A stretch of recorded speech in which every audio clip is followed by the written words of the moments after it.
कशिश और स्वागत है आपका राजनीतिक गलियारे में। आज का प्रोग्राम हमारा मुलायम सिंह यादव को लेकर है। जिस तरीके से उनको अस्पताल में भर्ती हुए लगभग यहाँ पर 1 महीने से ज्यादा का समय हो चुका है, लेकिन सुर्खियों में वो तब आए जब उन्हें बिगड़ती हालत को देखते उन्हें आईसीयू में शिफ्ट किया गया। उसके बाद से लगातार खबरें आ रही है, लगातार कहा जा रहा है कि मुलायम सिंह यादव की हालत जो है वो काफी ज्यादा गंभीर है, नाजुक है। डॉक्टर्स लगातार काम कर रहे हैं, इलाज कर रहे हैं, लेकिन उसका कोई असर होता हुआ नजर नहीं आ रहा। अब यहाँ पर फैन जो उनके समर्थक है वो लगातार अस्पताल के बाहर भारी भरकम भीड़ में नजर आ रहे हैं, लेकिन उसके बावजूद भी यहाँ पर मुलायम सिंह यादव कोई रिस्पॉन्स करते नजर नहीं आ रहे। उनका पूरा परिवार अस्पताल में है, लेकिन फिर भी मुलायम सिंह यादव की बॉडी में कुछ खास हरकत देखने को नहीं मिल रही। यहाँ पर लगातार खबरें आ रही है। यहाँ पर 82 साल की उम्र हो चुकी है मुलायम सिंह यादव की, जिसका कारण बताया गया है कि कहीं ना कहीं जब उनकी पत्नी साधना का निधन हुआ था उसके बाद से उनकी हालत और ज्यादा खराब होने लगे। तो यहाँ पर काफी सारे सवाल उठ रहे हैं। यहाँ पर डॉक्टर्स को लेकर सवाल उठ रहे हैं कि शायद वो ढंग से इलाज नहीं कर रहे हैं। यहाँ पर अखिलेश यादव को लेकर सवाल उठ रहे हैं। यहाँ पर बहुत सारे मुद्दे हैं। यहाँ पर आजम खान का मुद्दा भी सामने आया, शिवपाल का मुद्दा भी सामने आया। लेकिन एक छोटी सी बात हम यहाँ पर जो मैम से करना चाहेंगे कि जिस तरीके से मुलायम सिंह यादव की हालत लगातार बिगड़ती जा रही है, अब यहाँ पर उनके समर्थक कह रहे हैं कि डॉक्टर ढंग से इलाज नहीं कर रहे। तो मेरा सीधा सवाल इस बात से है कि जब राजू श्रीवास्तव अस्पताल में भर्ती थे तब भी डॉक्टर से कह रहे थे कि वो जल्दी ठीक होकर घर आएंगे, और मुलायम के में भी यही कहते नजर आए कि जल्दी ठीक होकर घर जाएंगे। लेकिन क्या लगता है कि क्या एक बार फिर से उनके समर्थकों को, उनके फैंस को ये सिर्फ और सिर्फ घुमाने की कोशिश की जा रही है? जी, कई बार ऐसे जो सेलिब्रिटी वाले जो केसेस होते हैं उसमें बातें अक्सर छुपा के रखी जाती हैं, सिर्फ फैमिली के मेंबर्स को पता रहती है, और ज़्यादातर कोशिश की जाती है कि बाहर जो है कि पॉजिटिव खबरें जाए, ताकि लोगों के बीच में जो सपोर्टर्स हैं या फैंस हैं जो इनकी भाषण सुनना पसंद करते हैं उनमें भगदड़ ना बचे, किसी भी तरह की नेगेटिविटी ना जाए लोगों में। तो इसलिए बातों को थोड़ा दबा के रखी जाती है। तो यानी कि माना जा सकता है कि शायद ऐसा हो सकता है कि हालत और भी ज़्यादा गंभीर और छुपाने की कोशिश की जा रही हो। लेकिन आपको ये नहीं लगता कि यहाँ पर जिस तरीके से बार बार सामने आ रहा है कि उनकी पत्नी की जब निधन हुआ उनकी पत्नी का, तो उसके बाद से यहाँ पर और ज़्यादा तबीयत खराब होने लगी, और कहीं ना कहीं अखिलेश ने ध्यान नहीं दिया। तो अखिलेश यादव की जो लापरवाही है वो दिखाई देती है आपको? जी, इस तरीके का तो अभी मैं ज़्यादा कुछ इस पे कह नहीं सकती हूँ, क्योंकि उनका फैमिली का मैटर है, वो कितना ध्यान देते हैं कितना नहीं ध्यान देते। कई बार क्या होता है, कोई चीज़ें आँखों से दिख रही होती, ज़रूरी नहीं है कि वही सच हो, और उनका पर्सनल क्या बॉन्ड है उनके पापा के साथ, जैसा भी है वो ही लोग जानते हैं। हम इस पे ज़्यादा अगर कम कुछ भी बोलेंगे तो मे बी शायद वो गलत भी जा सकता है, लोगों के बीच में गलत मैसेज भी जा सकता है। ऐसा हो सकता है कि शायद जो दिखाई दे रहा हो वो सच ना हो, क्योंकि हमेशा आंखों देखी चीजें भी सच नहीं हो सकते। लेकिन यहाँ पर एक और खबर सामने है कि शायद यहाँ पर अब जो फैसले लिए थे एक समय पर मुलायम सिंह यादव ने, वो भले ही शिवपाल सिंह यादव को लिए हो या आजम खान को लेकर लिए हो, तो उनको लेकर भी लगातार खबरें आ रही है। कहा यह जा रहा है कि शायद आजम खान को भी एक बड़ी जिम्मेदारी दी जा सकती है, शायद अखिलेश यादव उन्हें एक बड़ी जिम्मेदारी दे सकते हैं, क्योंकि अभी महज कुछ दिन पहले ही मुलाकात हुई थी आजम खान से, तो कहीं ना कहीं वो कयास लगने भी शुरू हो गए थे। तो यहाँ पर मेरा सवाल प्रज्ञा से है कि लगातार हम देख रहे हैं कि किस तरीके से अभी आजम खान की तबीयत लगातार बिगड़ती जा रही है। 82 साल के वो हो चुके हैं और बार बार उनकी पत्नी का निधन बीच में लाया जा रहा है। तो यहाँ पर मेरा सीधा सवाल है कि जब पत्नी का निधन हुआ उसके बाद अखिलेश यादव और आजम खान के घर में दूरी ज़्यादा नहीं है, लेकिन फिर भी अखिलेश यादव उनसे मिलने नहीं पहुंचे, लेकिन अब अस्पताल में हैं। तो क्या लगता है कि सपा की कमान पूरी तरीके से उन्हें अपने हाथों में चाहिए, इसलिए वो इस अंतिम समय में कहीं ना कहीं अपने पिता मुलायम के पास दिखाई दे रहे हैं? जी बिल्कुल, देखिए जिस तरह से मुलायम सिंह यादव की अब हालत गंभीर होती हुई लगातार दिख रही है, और ऐसे में सिर्फ अखिलेश यादव ही नहीं बल्कि शिवपाल और अपर्णा बिष्ट यादव जिस तरह से मुलायम सिंह यादव से मुलाकात करने के लिए पहुंचे, उनकी मुलाकात को लेकर भी यही सवाल उठ रहा है कि क्या अब वो लोग जो कभी मुलायम सिंह यादव जब इतने ज्यादा टूटे थे पत्नी के निधन के बाद, तब उनके पास नहीं आए उन्हें सांत्वना देने के लिए या उनकी हिम्मत बांधने के लिए, लेकिन अब जिस तरह से वो इस वक्त जिंदगी की जंग लड़ रहे हैं, तो कहीं ना कहीं उनकी मुलाकात पे सवाल उठ रहा है। अब सवाल इसीलिए उठ रही है जिस तरह से समाजवादी पार्टी की अगर बात करें तो कहीं ना कहीं धीरे धीरे पार्टी कमजोर होती हुई दिखाई दे रही है, खासतौर पर जिस तरह से उपचुनाव हुए आजमगढ़ और रामपुर को लेकर, और इसके बाद अब कहीं ना कहीं जो मुलाकात हो रही है उसे इसी ओर इशारा हो रहा है कि शायद अब अखिलेश यादव ही नहीं बल्कि शिवपाल यादव भी समाजवादी पार्टी कमान अपने हाथों में लेना चाहते हैं, और यही वजह है कि अंतिम समय में इस वक्त पूरा परिवार एक साथ है।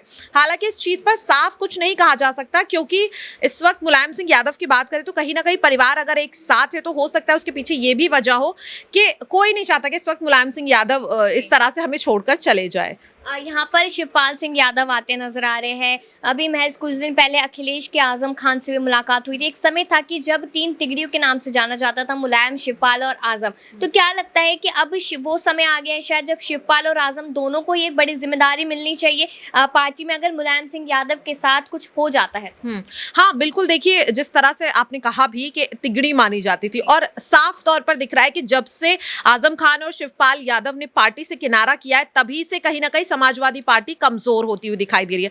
और अगर यहाँ पर अखिलेश यादव अब ऐसे समय में ही सही, लेकिन अगर शिवपाल और आजम खान को अपने करीब लाते हैं तो कहीं ना कहीं इसका फायदा होगा आने वाले चुनाव में। लेकिन हाँ, यहाँ पर देखने वाली बात यह भी होगी कि आखिरकार क्या इस वक्त शिवपाल यादव और आजम खान जो अब यहाँ पर मुलायम सिंह यादव को लेकर मुलाकात कर रहे हैं, तो वो सिर्फ उनकी हालत को लेकर ही है या फिर राजनीतिक है, उस पर अभी कुछ कहा नहीं जा सकता। ये तो मानना पड़ेगा कि ये जो मुलाकात हो रही है वो किस सोच के साथ हो रही है। क्या सोचा गया है कि यहाँ पर मुलायम सिंह यादव से मुलाकात करना उतना ही ज़्यादा ज़रूरी है? क्योंकि सवाल लगातार यहाँ पर उठते जा रहे हैं। यहाँ पर मैं सवाल दीपक सर से भी लेना चाहूँगी। लगातार हम देख रहे हैं कि शिवपाल मुलाकात करें मुलायम सिंह यादव से, लगातार अस्पताल में आ रहे हैं। अभी यहाँ पर आजम खान से भी अखिलेश की मुलाकात हुई थी। तो क्या लगता है, सीधा सवाल, कि क्या अब वो समय आ गया जब आजम को भी बड़ी जिम्मेदारी पार्टी में मिल सकती है? देखिए, बात ना सिर्फ आजम की, पार्टी के ऐसे कई सारे नेता हैं जिनको नई जिम्मेदारी मिलनी चाहिए। जैसे अखिलेश यादव की बात करें, अभी 30 साल पूरे हुए पार्टी के, तो दोबारा से उन्हें अध्यक्ष पद पर यानी कि जो मुखिया पद है उस पर बरकरार रखा। तो ऐसे अब अखिलेश यादव की उम्र देखिए कि राजनीति में उनको विरासती पार्टी मिली, पर जो उनके पिता का बहुत सारा कहीं ना कहीं किया हुआ कामकाज था अचानक से उन्हें मिल गया। लेकिन आजम हो गए और शिवपाल हो गए जिन्होंने बिल्कुल जमीनी स्तर, जिसको कहते हैं शून्य से शिखर पर लाने का काम किया है। अब भले ही पार्टी यहाँ पर आज ऊंचाइयों पर ना हो, जो यहाँ पर विधानसभा चुनाव हारी, अभी रामपुर आजमगढ़ सीट से हारी, लेकिन कई सारे ऐसे नेता थे जो वहाँ पर चुनाव प्रचार में नहीं गए थे। जैसे शिवपाल की बात कर ले, खुद अखिलेश यादव नहीं गए थे। आजम खान जरूर गए थे, लेकिन आजम खान का जाना मात्र नहीं था। क्यों? क्योंकि पार्टी में फूट देखने को मिल रही थी, आजम से अस्पताल में मिलने। अब जैसे अखिलेश यादव के पिता मुलायम सिंह यादव अस्पताल में एडमिट है, उनसे सब मिलने जा रहे हैं, तो उनको भी एक ये सांत्वना मिल रही होगी कि चलिए उनके पीछे कोई खड़ा। लेकिन आजम से मिलने कोई नहीं गया था। ये अपने आप में, जब वो जेल की सलाखों के पीछे थे तब उनसे कोई मिलने नहीं गया था। तो वो एक कड़वी हकीकत रहती है कि जो पार्टी कार्यकर्ता रहता है वो आपके लिए बहुत कुछ करने के लिए तैयार रहता है, लेकिन बदले में आप क्या कर रहे हो ये देखने वाली बात रहती है। बात रही नई जिम्मेदारियों की, तो इस समय राजनीति का माहौल नहीं बनाना चाहिए वैसे तो, क्योंकि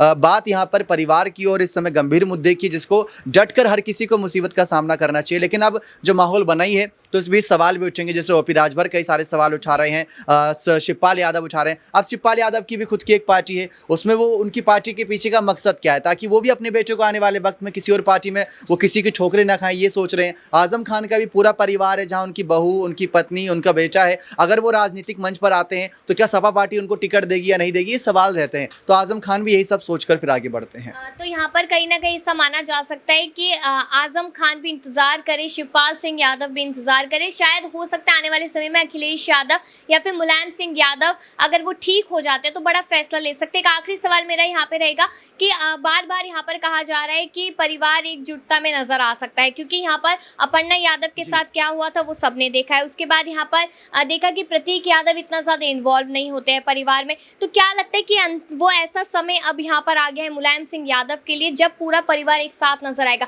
क्या वो नाराजगी जो शिवपाल के अखिलेश के लिए वो कम होती नजर आएगी? अखिलेश अपना घमंड को साइड में रखते नजर आएंगे? देखिए, बात यहाँ पर घमंड की नहीं आती, बात यहाँ पर आती है अधिकारों की, कि आप अधिकार किस माहौल के अंतर्गत क्या कामकाज देखकर यहाँ पर देते हैं, सारी बातें रखी जाती है। लेकिन अब बात आ रही है परिवार की एकजुटता की। तो अपर्णा यादव ने जब पार्टी छोड़ी थी उन्होंने कहा था परिवार के लिए वो आगे रहेंगी हमेशा। शिवपाल की बात कर ले, सबसे पहले अखिलेश के साथ वही खड़े नजर आए। तो ऐसे कुछ मुश्किल घड़ी होती है जहाँ पर कहीं ना कहीं जो एक पुरानी कहावत है कि सुख के सब साथी दुख में ना कोई, लेकिन यहाँ दुख में सबको साथ आना चाहिए। क्योंकि सुख में तो यहाँ पर कह सकते हैं जब मुख्यमंत्री थे यहाँ पर मुलायम सिंह यादव या अखिलेश यादव, तब सबने बहुत कह सकते हैं पार्टी में रहकर फायदा उठाया। लेकिन जब बात पार्टी हार की आई तो आप पार्टी का साथ छोड़ दो और उस पार्टी का हाथ थाम रहे जो सत्ता में है। तो ये गलत बात है। पार्टी का नेतृत्व अगर खराब है तो आप ही अधिकारी हो, आप ही सबसे मुखिया हो, तो आप ही उसका नेतृत्व सुधारोगे नहीं। अगर आप नहीं सुधारोगे तो कौन? क्योंकि अखिलेश को एक नादान बच्चे की तरह यहाँ पर कई बार आजम भी कह चुके हैं, शिवपाल भी कह चुके हैं, केशव प्रसाद मौर्य भी कह चुके हैं। तो वो समझना जरूरी है कि अखिलेश को अगर